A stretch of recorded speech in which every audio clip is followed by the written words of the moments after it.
और इसी हवाले से मैं एक दो चीज़ें पॉइंट आउट करना चाहूँगी कि सेनेट अपर हाउस है और इसमें जब बेज़ाब्तगियाँ होती हैं तो बहुत तकलीफ़देह होती हैं। लीडर ऑफ द ऑपोजिशन के साथ आज जो हुआ, इससे पहले जो 3 दिन पहले जो इनके साथ हुआ, वो भी इंतहाई परेशान कुन और हमारे लिए पशेमानी का बायस बना।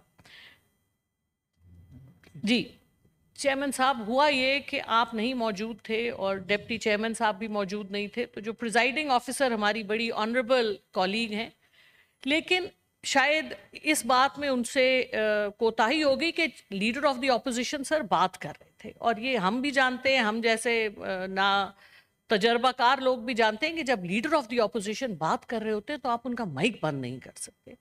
और ये हमारे लिए एक इंतहाई दिल खराश वाक़या हुआ और हमें समझ नहीं आई, क्योंकि हमारे लिए वो भी बहुत इज्जत की हामिल हैं और पूरा हाउस बहुत इज्जत का हामिल है। तो ये रूल्स रेगुलेशंस, और फिर डिप्टी चेयरमैन साहब आके बैठे हुए थे हाउस में, और उनके होते हुए बेहतर तो ये होता कि प्रिजाइडिंग ऑफिसर डिप्टी चेयरमैन साहब को कहती कि आप ऊपर आ जाएं, और जब तक वो नहीं थे वो थी। इसकी वजह से एक देखें हाउस में एक परेशानी, एक हिजान की कैफियत आई, जिसकी वजह से हम सब परेशान हुए। दूसरी बात ये कि हमारे हाउस में जब मिनिस्टर्स नहीं बैठे होते, सर आपकी इज्जत में आप हमारे प्राइम मिनिस्टर भी रहे हैं, आपने बड़े बड़े ओहदों को, आप जानते हैं किस तरह पार्लिमानी और आईनी रिवायात क्या हैं।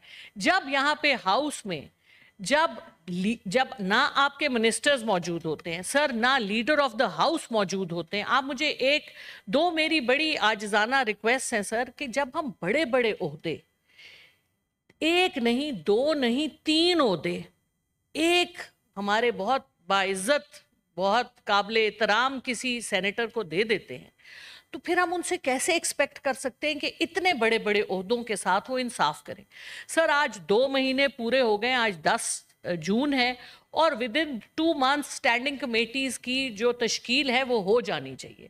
अभी तक ये पॉइंट रहता है। इसमें जब तक आपके leader of the house, leader of the opposition इकट्ठे बैठ के इसके ऊपर बात नहीं करेंगे तो ये कमेटीज बन नहीं सकती।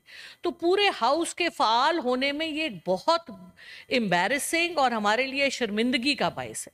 तो हम तो ये रिक्वेस्ट करते हैं कि बड़े बड़े ओहदे, अभी हमने डैलस में जो देखा वो भी इसी की एक अक्कासी थी कि जब इतने बड़े बड़े ओहदे एक फर्द वाहिद कैसे कर सकता है, उनके लिए बड़ा मुश्किल है। इतना बड़ा बार एक आदमी के कंधे पे आप डाल देते हैं और सारी अवाम परेशान। आपको पता है कि डैलस का नाम पाकिस्तानियों ने एक और तरीके से, उन्होंने उर्दू में उसको बोलना शुरू कर दिया, तो ये भी हमारे लिए बड़ी शर्म की बात है।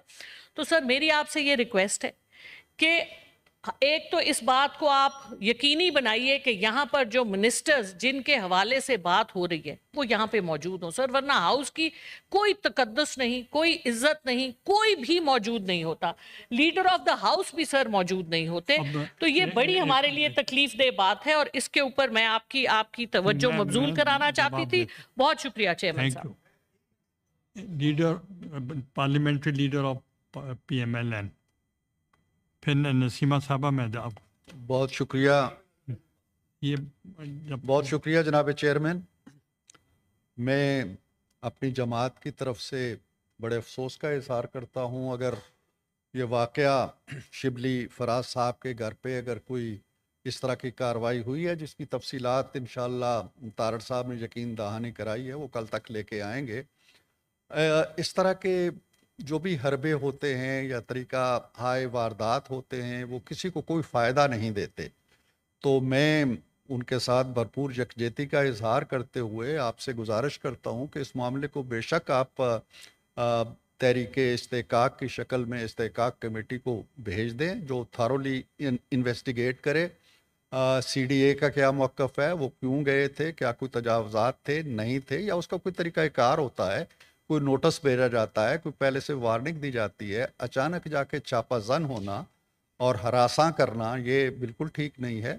मैं इस पर शदीद अपनी तरफ से भी अफसोस का इजहार करता हूँ और तवक्को रखता हूँ कि तारड़ साहब इसकी पूरी तफसीलात भी सामने लाएंगे और फिर थारोली इसको इन्वेस्टिगेट किया जाना चाहिए। बहुत शुक्रिया। नसीमा रहमान साहबा। एहसान साहब। शुक्रिया जनाब वाला। बिस्मिल्लाहिर्रहमानिर्रहीम।